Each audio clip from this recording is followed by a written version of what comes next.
We have a few reporters here. So, look, guys, what we want to do here was a couple things. First of all, we want to come and say thank you to the National Guards folks, to the cops, for actually keeping this place safe. If you look at what's happened in Washington, D.C. in just the past 9 days, we've seen a 35% reduction in violent crime. We've seen over a 50% reduction in robberies. We are seeing really substantial effects because these guys are busting their ass. So I want to come here, highlight what they're doing, say thank you in person, obviously pass out a few burgers, but most of all, just send a message to the American people. Look, we don't have to live like this. We do not have to allow our cities to be taken over by violence and by disorder and by chaos. You can actually do stuff. You can actually bring law and order to communities. You've just got to have the political willpower to do it. And I think you hear these guys outside here screaming at us. Of course, these are a bunch of crazy protesters. But I'll tell you, a couple of years ago when I brought my kids here, they were being screamed at by violent vagrants, and it was scaring the hell out of my kids. And one of the things that we've done already in Union Station in just 9 days is we've made it a place where people can walk around safely. They can bring their kids again. They can see this beautiful monument, the architecture. They can have a meal with their friends and their loved ones because, again, we brought some law and order back to Washington, D.C. So I want to thank Pete Hegseth and Stephen Miller. I want to thank all the people, the guardsmen here and the police officers who have worked very hard. And I know that we've traded now some violent, crazy people who are screaming at kids with a few crazy liberals who are screaming at the vice president, but I think that's a very worthwhile trade to make because we want our people to be able to enjoy our beautiful cities. And the last thing I'll say is to the American people, D.C. is already safer than it was 9 days ago, but we're going to make it safer still to come. This is your city. You should feel free to come and visit here, have a meal, see all these incredible monuments, and actually enjoy yourself, and that's what we're trying to make happen. And I think that if we set a standard in Washington, D.C., that political willpower can bring some common sense, law and order back to these communities, then maybe some other communities and other cities will follow suit.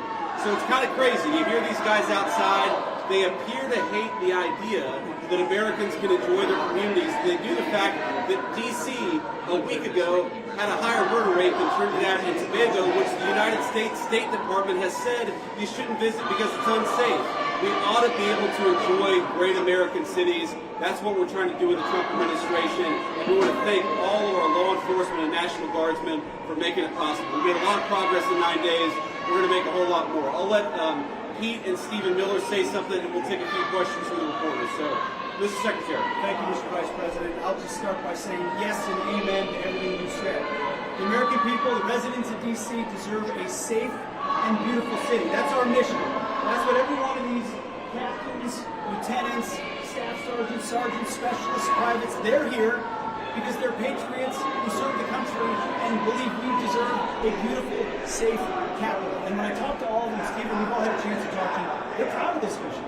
They're proud to be a part of making sure law and order is established here in the capital. We're resourcing with everything they need, working with our law enforcement partners. So the National Guard, the Defense Department, is proud to be standing with you and the President and ensuring we have a safe capital that is beautiful and the residents can come visit. We're committed to this mission just like the one at the southern border and in Los Angeles. Our law enforcement officers deserve to be able to do their job safely, and American citizens, putting American citizens and our country first, is something President Trump has emphasized from the beginning. So thank you to these troops. I know I always liked a good cheeseburger when I was in uniform, so hopefully we can deliver a few of those. It's an honor to be here with you, and also thanks for everything you're doing. Thank you. And first of all, thank you to the Vice President for bringing us here today. Thank you, Secretary, for your leadership, and most importantly, thank you to the men and women of the National Guard. I think here's the most important point. There are residents who lived in Washington, D.C. their entire lives. Their parents lived here. Their grandparents lived here. And they have lived for generations in intolerable conditions of crime and decay. There are parts of the city, I moved to the city 20 years ago. There are places where I've seen graffiti that has been untouched for 2 decades. There are homeless encampments that have made it impossible for families to use public parks and public recreation for as long as I've lived here. There are hundreds of residents of this city who are shot in street violence every single year, making it one of the most violent cities on planet Earth.